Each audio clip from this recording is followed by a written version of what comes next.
Hi everyone, welcome to another vlog. Today I thought I would show some of my Back to the Future collection. Back to the Future just had its 35th anniversary this year. I'm a little late to the game because, I think people celebrated the day of the time travel, so October... Ooh, I should be better at this. I'm a Back to the Future fan. October 25th, right? I think that was the day Marty McFly traveled. Apparently I'm not that great of a fan, even though I am. I always say when I have to choose my favorite movie, it's always Back to the Future. So I figured I've seen some videos during quarantine of people showing off their Back to the Future collection, so I thought I'll do the same. Now, granted, mine is not as extensive as many other people's, but it's a small collection, so I thought I'd show it. And there'll even be a couple unboxings. First time I've ever done that on this channel. I think, no, lies. I think I've done. Alright, let's look at some of these items a little more close up now. I do have this Save the Clock Tower mug, and you can see it says it's from the Hill Valley Preservation Society. Save the Clock Tower! Save the Clock Tower! Remember that from the movie? The clock face, for a true fan, isn't quite 100% match the clock tower itself, but it's like, that's still a pretty interesting mug from a few years ago. They've had better ones come out since, but that's the one that I have. You may have seen this on my channel before, but I have a flux capacitor. It's a mini one, of course, that you plug into your car, and it actually charges. It has USB chargers as well.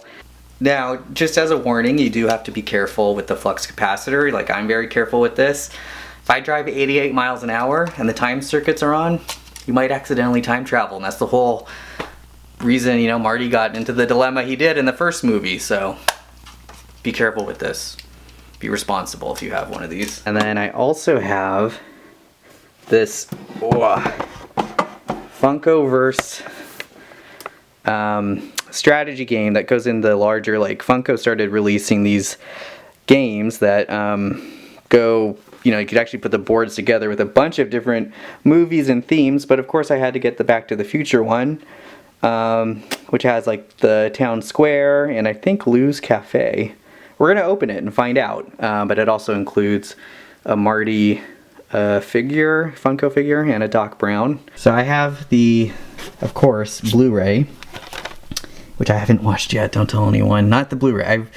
I had the DVDs for years and other versions of this, but this has a lot of extras, including a lot of behind-the-scenes features of the making of the movie, storyboards, interviews with directors.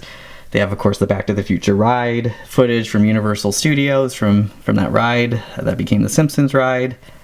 So I actually still have to watch a lot of these, but I got this a while ago. They do quite a few releases of Back to the Future on Blu-ray, and this is just one of the many versions. I remember, so I discovered Back to the Future and loving the movie. I think I was 11 years old, and McDonald's, if anyone's old enough, older millennials, reply in the comments.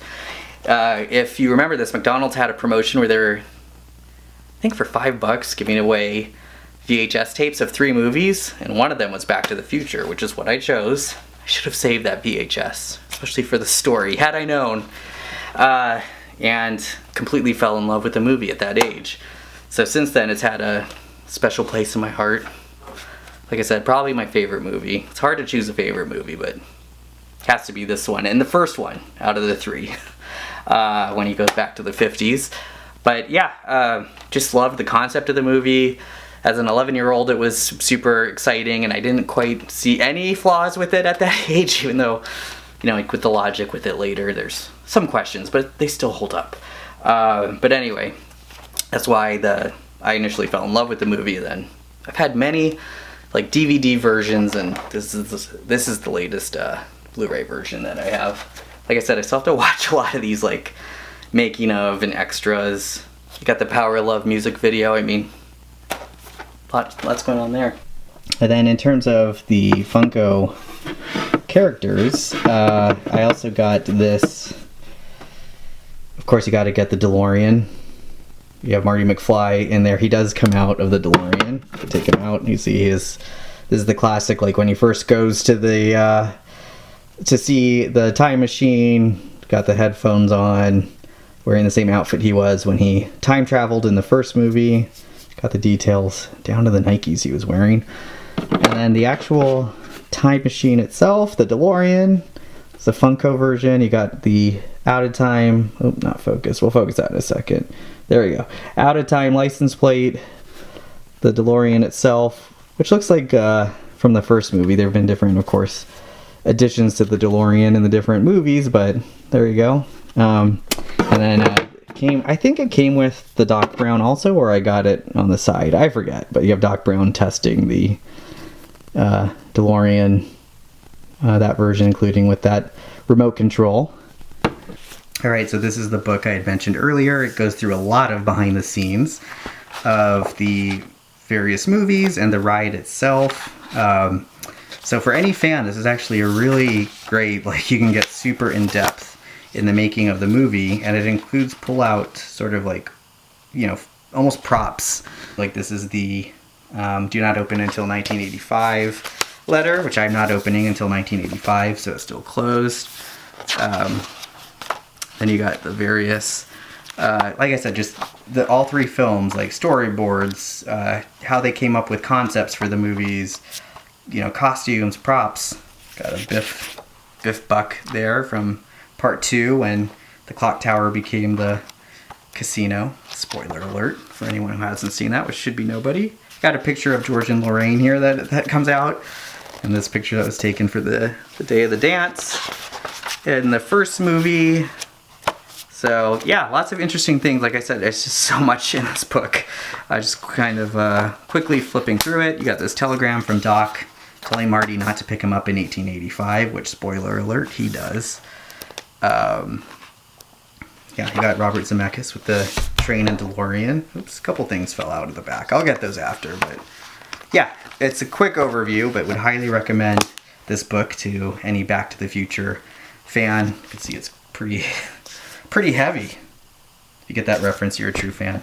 Like I said, I'm going to open the Funko Game for the first time. Like I said, it had some pretty cool themes.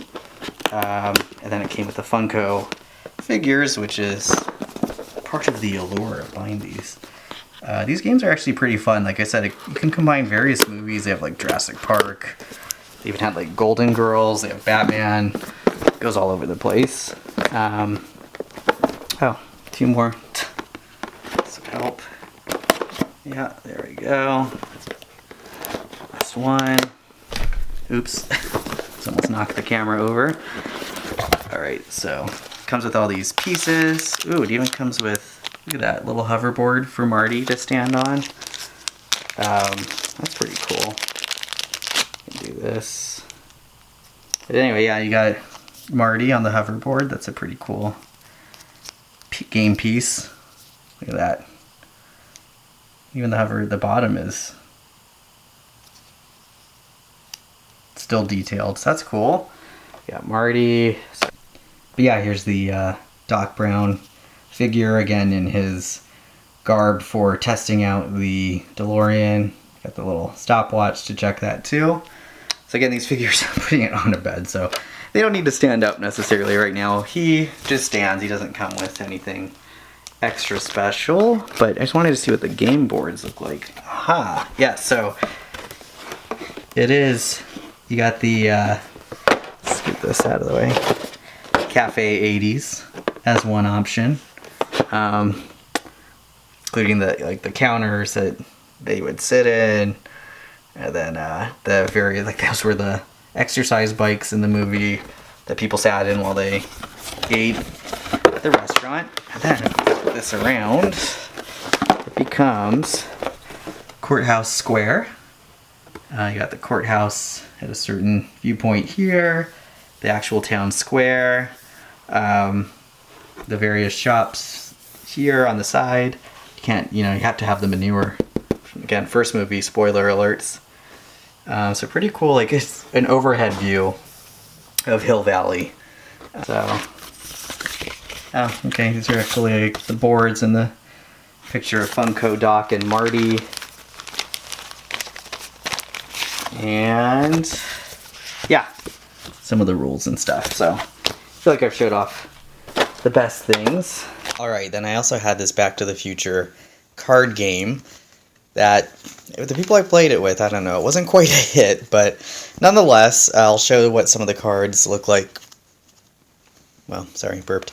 And some of the, the gist of it, but essentially I should have kept the label on. As a descendant of Marty, Biff, Doc, or others, your mission is to make sure pivotal events go down the right way to protect your existence. If you're not careful, time travel itself will get uninvented with someone else's reality on top. So grab the wheel of the famous DeLorean and go back in time to save the future. So that's the gist of it. I don't remember all the rules exactly, but this is the cards have these displays on some of them. Like, this is the company Marty worked for, Cusco, in the second movie. And then there's various sort of options and timelines. I think I'll just show some of the sort of like references to some of the props and other things in the movies. You have different versions of the time machine that's part of this. Again, a lot of these action cards I don't quite remember exactly what they, I mean, it says what they do, but like how it impacts the game. But yeah, I think let's try to get some of the key things. Like, some of the cards have the Back to the Future logo on them. Let me see if I can find more of the props. Yeah, here's some of the things that reference the movie too. You got the metal pie pan from the third movie, the "You're Fired" fax from the second movie. Again, hopefully these aren't spoilers for anyone. The train that would end up pushing the time machine, the sports almanac reference, the McFly family photo, a case of plutonium, and then at the almanac again, and the ooh la la from the second movie. And yeah, they had different, like I said, different versions of the time machine. This is Time Car V1. Here we are with V5 from the third movie on the railroad track. Of course, you got your classic hoverboard card as an item. V2. Apparently it requires lightning. So anyway, I know I didn't do the best review of the game itself, but just to show what this sort of looked like. Yeah. So yeah, that was the Back to the Future card game. Like I said, I know there are a lot of Back to the Future games available now. I think this is one of the first, semi-recent ones that came out, which is why I bought it. But there's more available now, so maybe we'll do a revisit to this collection some other day, but that's that. Alright, and I held off opening the clock tower for ages, just for this video. So we're going to open this, see what it looks like up close. So, whoa, sorry about that. Here it is. Again, it's pretty, I should put the box up like that, there you go. Pretty detailed, the lightning strike coming down. Pretty good job with the details, even windows in the back, which doesn't exist at Universal Studios, so pretty cool detailed clock tower. It says Department of Social Services, which comes from the first movie, and that's what the courthouse became in the 80s, but technically this shouldn't say anything. But anyway, it's okay, we'll forgive them. Little detail there. Yeah, the clock itself at 10:04 with the two lion statues. So the lightning strike, pretty cool. Pretty cool courthouse. And then you got the 1950s dock for that, which makes sense. That's part of that scene when he sends Marty back. Again, spoiler alert. So anyway, that's my Back to the Future collection. Hopefully you enjoyed this video. Hopefully some of these things were interesting. Like I said, it's not the largest collection in the world, but it's what I have, and thought I'd show it to you. So thank you for watching. Feel free to subscribe to this channel as well as my comedy channel. Links are below. In this channel there's a variety of travel videos, time with friends, family, etc. So try to keep it interesting. Please subscribe. We'd appreciate it. Alright, take care. See you next time.